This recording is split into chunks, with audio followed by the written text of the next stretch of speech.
Assalamualaikum warahmatullahi wabarakatuh. Alhamdulillah. Hari ini hari Khamis 7 Ramadan. Kita akan memasuki episod kita yang kelima dalam perbincangan siri Khulafa' Ar-Rasyidin. Hari ini adalah episod yang kelima. Bagi yang baru mengikuti siri ini, kita telah memulakan siri ini sejak pada 1 Ramadan hari itu, pada hari Jumaat. Dan siri ini adalah setiap hari sepanjang bulan Ramadan kecuali Sabtu dan Ahad. Maksud kita akan buat Isnin sampai hari Jumaat. Setiap hari jam 6 petang kita akan premier untuk tuan-tuan di channel ini. Maka teruskan bersama dengan channel ini untuk kita meneruskan timeline kronologi sejarah kita sepanjang perbincangan tentang zaman Khulafa' Ar-Rasyidin setakat mana boleh sepanjang Ramadan ini, insya-Allah. Maka hari ini kita telah masuk pada episod yang kelima. Bagi yang baru, tuan-tuan boleh mengikuti episod-episod yang sebelumnya 1 sampai 4 yang masih berada dalam channel saya, dalam channel saya ini yang tuan-tuan boleh tengok apa, insya-Allah. Baik, maka kita akan masuk pada episod yang kelima hari ini, 7 Ramadan hari Khamis. Saya telah membincangkan sebelum ini bagaimana Sayyidina Abu Bakar telah mengutus surat kepada Khalid Al-Walid untuk pergi ke Iraq membantu tentera Islam di Iraq berhadapan dengan kelompok kaum-kaum besar orang Parsi ketika itu. Maka Khalid terus meneruskan perjalanan beliau ke Iraq pula selepas itu. Kisah ini dicatatkan pada tahun 12 Hijrah. Maka bagi yang membuat catatan sejak awal, ingat hari ini kita telah masuk kepada 12 Hijrah. Tahun ke-12 Hijrah. Bulan Muharram, bulan awal. Okay, apa yang Khalid buat? Baik, disebutkan dalam ni. Muhammad bin Ishaq menceritakan daripada Salih bin Qaisan, sesungguhnya Abu Bakar telah mengirimkan surat kepada Khalid memerintahkannya untuk berangkat ke Iraq. Khalid pun berangkat menuju ke Iraq dan melewati beberapa kampung, beberapa kota As-Sawat. Sawat ni aswad, hitam, kota-kota hitam. Dibuat footnote di bawah ni, kota-kota hitam kerana tanaman-tanaman di situ berwarna hitam. Maka Khalid menggempur mereka, tak ramai pun. Ada yang Khalid gempur, ada yang Khalid minta pendamaian secara elok dan sebagainya lah. Tapi ringkas kata, setiap kampung yang dilewati Khalid untuk sampai ke medan Iraq itu, Putrajaya Iraq itu, Khalid telah menawannya, termasuk kota Al-Harrah dan sebagainya, Alhamdulillah. Maka ada kampung yang melawan, kena.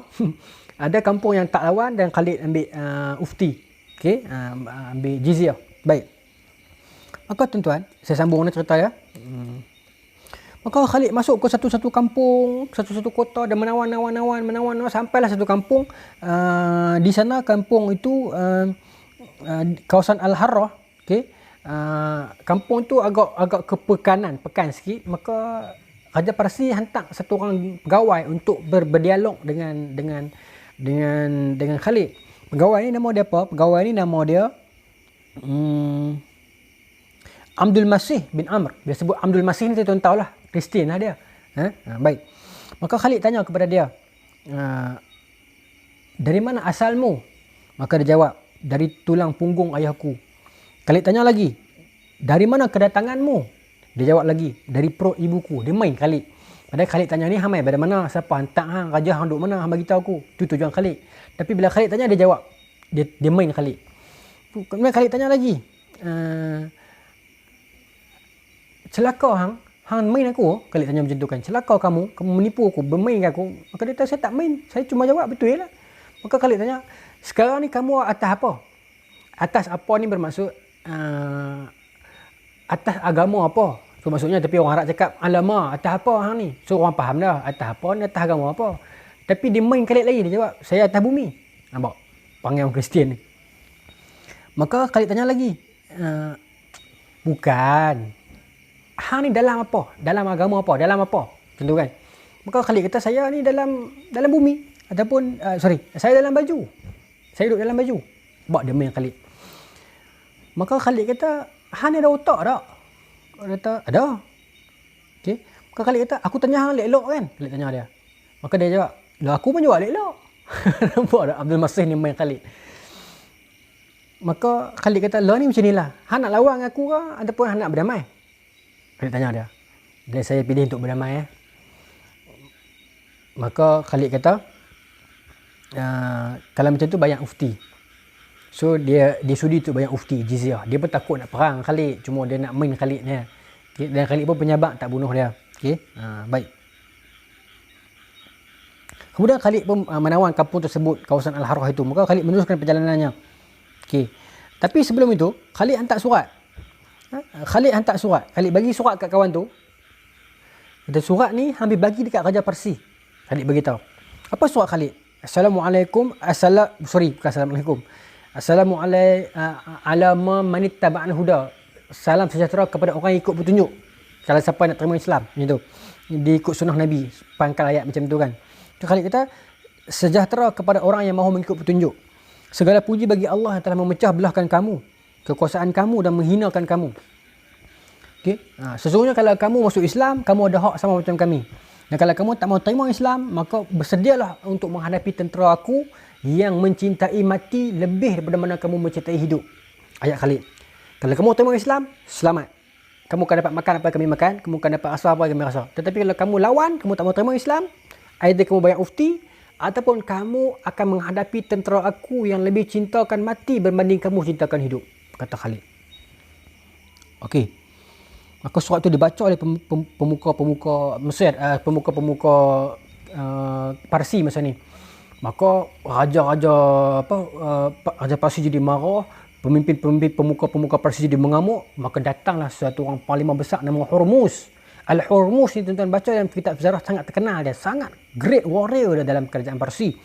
Maka Hurmuz mengatur tentera dia untuk bertempur dengan Khalid. Okey. Maka Hurmuz dikenali sebagai seorang panglima yang sangat bengis dan sangat kuat, dan sangat juga kuat kekufurannya. Namun dipandang oleh sebagai seorang bangsawan dalam kalangan orang Parsi. Okay. Topi dia sangat mahal, bertatakan permata dan intan. Okay. Maka Khalid datang bersama pasukannya yang berjumlah 18,000 orang. Okay. Dia menempatkan mereka di satu posisi. Maka Khalid pun dapat tahu yang Hurmuz duk target dia. Hurmuz tu satu orang panglima besar Parsi. Maka Khalid kata, okey tak apa, jom. Maka Khalid bawa tentera dia pergi ke satu kawasan yang agak jauh daripada perkampungan sebab tak mau bagi kacau orang kampung. Sebab ini baiknya Khalid. Sebab dia tak mau lagi jadi perang. Pasal perang akan jadi perang besar. Sebab Hurmuz ni warrior yang great general. Maka Khalid bawa pasukan dia pergi satu kawasan padang pasir agar orang Hurmuz ni ikut nak lawan kan. Padang pasir yang kering, tidak ada air. Sampai satu kawasan, sampai satu tahap, tentera Khalid sendiri komplain. Tentera Khalid kata, bos, macam mana ni bos? Air tak ada ni. Nak perang macam mana? Maka Khalid kata, sabar. Allah Ta'ala mesti akan turunkan air. Tuan-tuan, malam tu hujan terus. Ini karamah Khalid bin Al-Walid. Bukan saya kata, dalam ni kata. Okay. Saat itu, tiba-tiba Allah mengirimkan awan, lalu hujan pun turun kepada mereka. Dan mereka mendapatkan air yang banyak. Dan orang Islam bertambah kuat dan gembira. Nampak Khalid dia ada karamah dia juga. Para sahabat Nabi kan. Maka esoknya bertemulah dua pasukan ni, pasukan Hurmuz dan pasukan Khalid. Baik, dah face to face dah ni. Okey, Hurmuz yang sangat warrior ni, apa nak jadi ni? Nak lawan Khalid ni. Maka Hurmuz tak sabar, dia turun daripada kuda dia dan mengajak Khalid untuk duel. Mengajak untuk one by one. Duel ni fight, sebelum bermula fight yang besar akan lawan one by one dulu. Maka Hurmuz cabar, Khalid lawan aku. Okay, Hurmuz ni paling besar Parsi, terkenal dia. Maka Khalid, no problem. Khalid turun daripada kuda dia, maka dia berlawan. Lawan ni Khalid berjaya menjatuhkan Hurmuz, hampir nak tikam Hurmuz dah. Tiba-tiba Hurmuz main tipu. Pegawai-pegawai dia ni ataupun panglima-panglima dia ni terus cepat-cepat serbu Khalid. Ramai-ramai. Lepas tu Qaq bin Amr tengok macam tu, Qaq pun turun pergi lawan, backup Khalid. Daripada orang lawan-lawan mati habis semua pegawai Hurmuz. Masa tu tengok Hurmuz dah lari dah. Hurmuz dan tentera-tentera Parsi dah lari. Dan lari tu pula tinggalkan habis semua rantai-rantai, semua barang-barang mereka ni. Sebab orang dulu perang, mereka akan bawa harta sebab nak tunjukkan kemasyhuran dan sebagai motivasi untuk mereka mempertahankan harta mereka. Itu cerita dia. So bila mereka lari, harta mereka tinggal. Itu jadi ghanimah. Kalau Khalid ambil harta tu, 1/5 Khalid hantar dekat Abu Bakar. Itu memang prinsip, itu memang hukumnya. 1/5 hantar kepada kerajaan. 4/5 bahagi dalam kalangan tentera. Okay. Maka Khalid hantar kepada Sayyidina Abu Bakar di Madinah. Okay. Maka Khalid mengirimkan berita gembira kemenangan dan 1/5 bahagian itu kepada Abu Bakar di Madinah. Okey. Kemudian bila orang Madinah tengok harta tu dibawa sampai ke Madinah, orang Madinah jadi heran.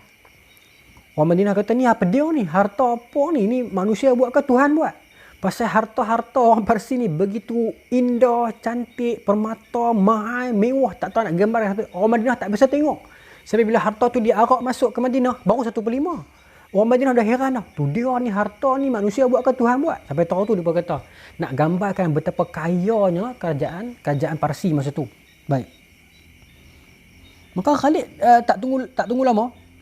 Okey. Khalid pun meanwhile Khalid di sana, Khalid teruskan untuk pergi kejar orang-orang Parsi yang lari tu. Okey. Maka Khalid memerintahkan para komandan ke arah kanan dan kiri dan mengepung benteng-benteng sebab daripada lari masuk dalam benteng dan berjaya menawan benteng tersebut dan merampas lagi harta. Dapat lagi harta. Kirim lagi kat Abu Bakar 1/5. Orang Madinah tengok, dapat lagi harta. Dahsyatnya Khalid. Ya. Baik. Kemudian Hormuz dah takut dah. Hormuz yang berani tadi tu dia tak mati lagi. Dia takut. Maka dia hantar surat kepada member-member dia, panglima Parsi yang lain sebab kerajaan Parsi begitu besar. Antaranya bernama Ardashid dan Shira. Okey. Dan seorang lagi panglima bernama Al-Qarin Al-Qariyanis. Ini nama-nama panglima Parsi, saya tak apa lah. Okey. Kemudian mereka bertempur pula di kawasan Al-Madar. Kenapa bertempur di kawasan yang lain? Pasal dia duduk lari. Parsi ni yang sema cekang sangat duduk lari. Khalid dapat tempur awal-awal mati, lari lagi. Lari lagi. Betapa ramainya tentera Parsi. Bertempur pula dekat kawasan Al-Madar. Okey. Lawan lagi, menang lagi. Okay. Dan dapat lagi harta 1/5, hantar lagi kat Abu Bakar. Maka orang Madinah jadi seronok tau. Sat-sat hantar harta, perang dengan orang kaya. Kan? Baik. Kemudian bila dah menang dekat Al-Madar, Khalid pun duduk sat dekat Al-Madar dan memerintah sat Al-Madar beberapa hari dan melepaskan ataupun mengutuskan para pendakwah untuk mendakwah orang Al-Madar masuk Islam. Khalid tak lupa tanggungjawab dia, iaitu selain perang, kempen untuk masuk Islam juga. Maka pendakwah-pendakwah dilepaskan di Mazar untuk berdakwah. Okey. Baik.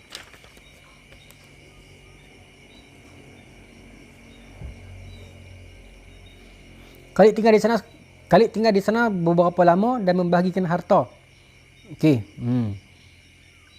Selanjutnya terjadi satu lagi perang. Nama perang ni perang terkenal lah, perang Walaja ni.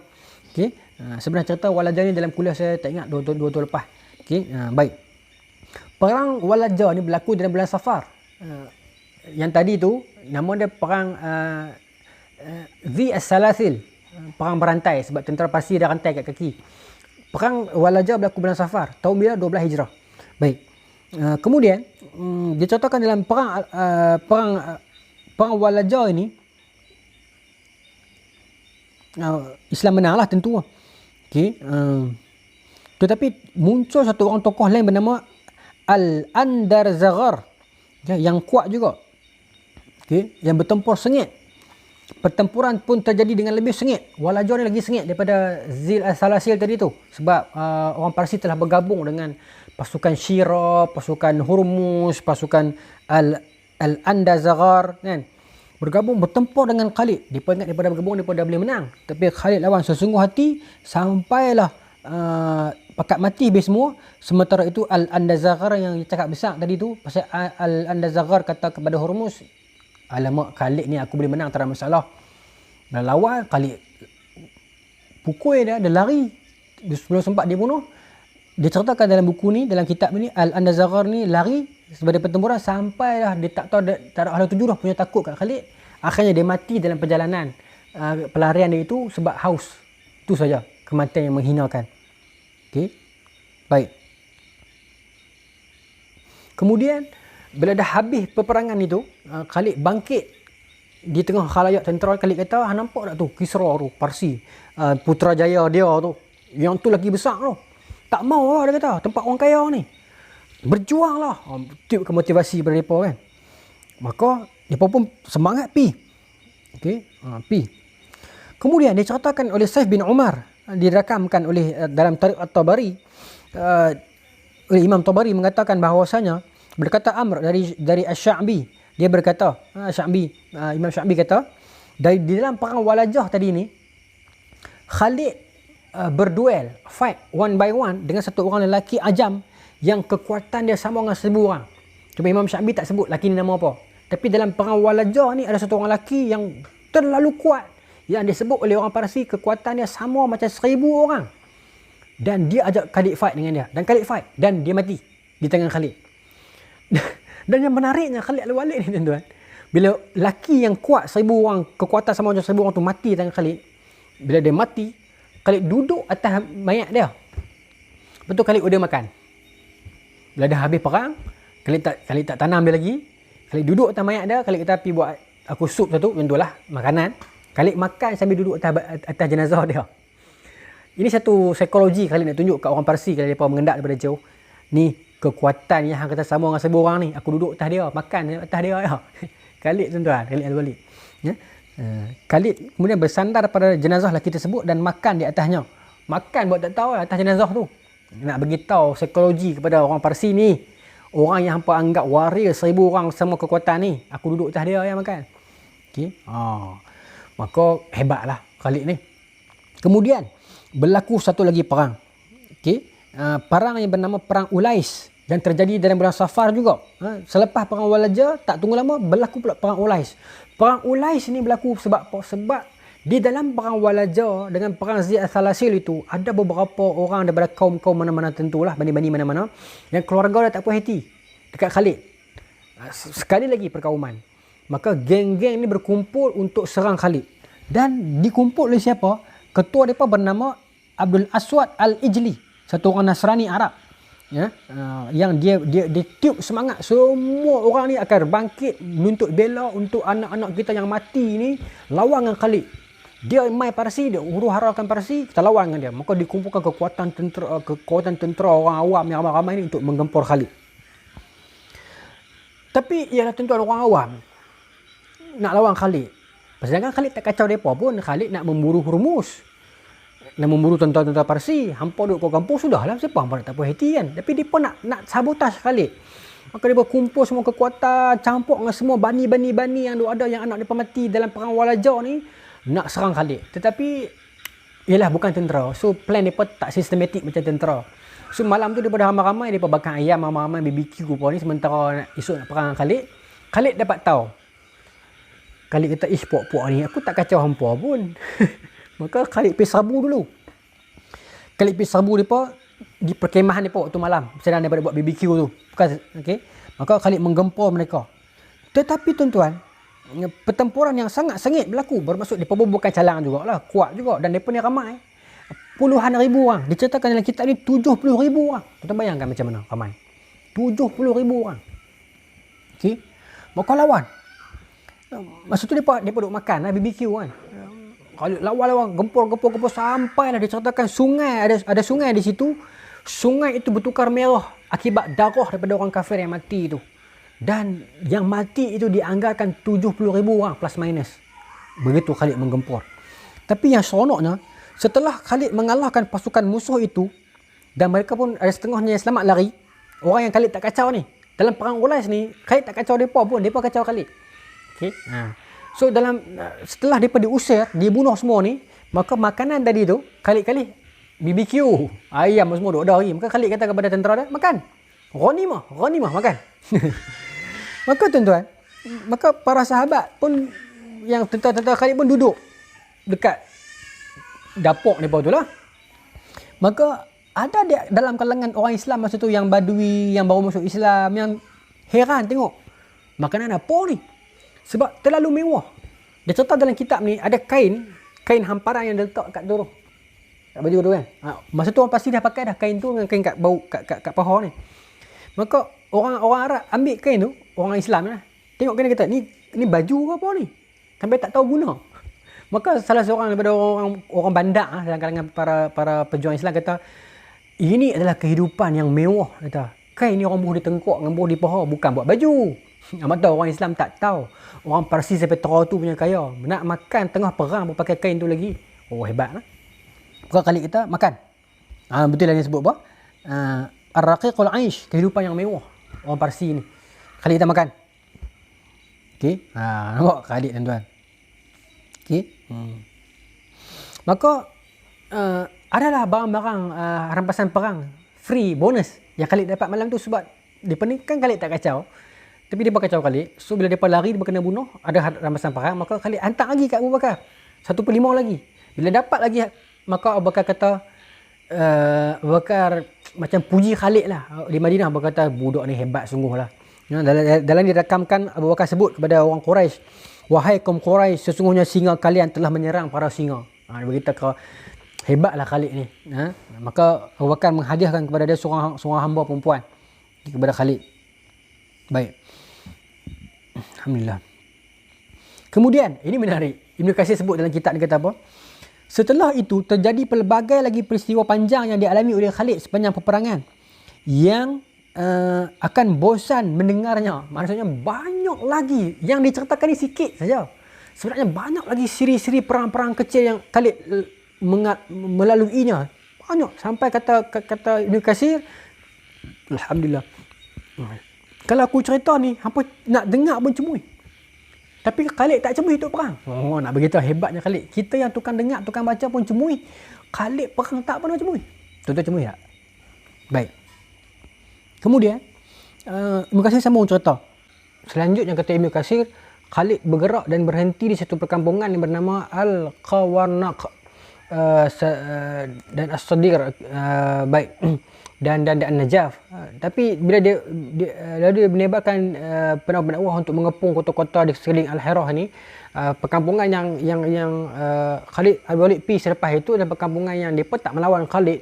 Mereka pilih untuk berdamai dan mereka pilih untuk bayar jizyah. Maka Khalid pun menghantar para pendakwah untuk mendakwah penduduk kampung tersebut.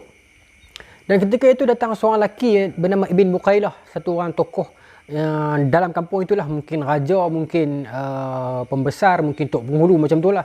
Ibn Buqailah ni malah didatangi oleh Khalid. Ketika itu dia sedang memegang satu bungkusan. Maka dia serahkan bungkusan itu kepada Khalid. Bungkusan itu untuk dia lah, tapi dia serahkan kepada Khalid. Bila Khalid tanya, what is this? Apa benda ni? Bungkusan apa ni? Maka dia bagi ke Khalid. Khalid tengok, dan sambil Khalid tengok bungkusan tu, Khalid Al-Walid tanya dia, bungkusan apakah ini? Dia sengang. Maka wajahnya jadi macam pucat, macam risau. Dia kelu lidah dia. Maka Khalid pun membuka bungkusan tersebut. Lantas, apa yang berada dalam bungkusan itu dan apakah yang sedang dilihat oleh Khalid, kita akan sambungkan cerita ini pada episod seterusnya, insya-Allah. Teruskan bersama siri ini. Assalamualaikum warahmatullahi taala wabarakatuh.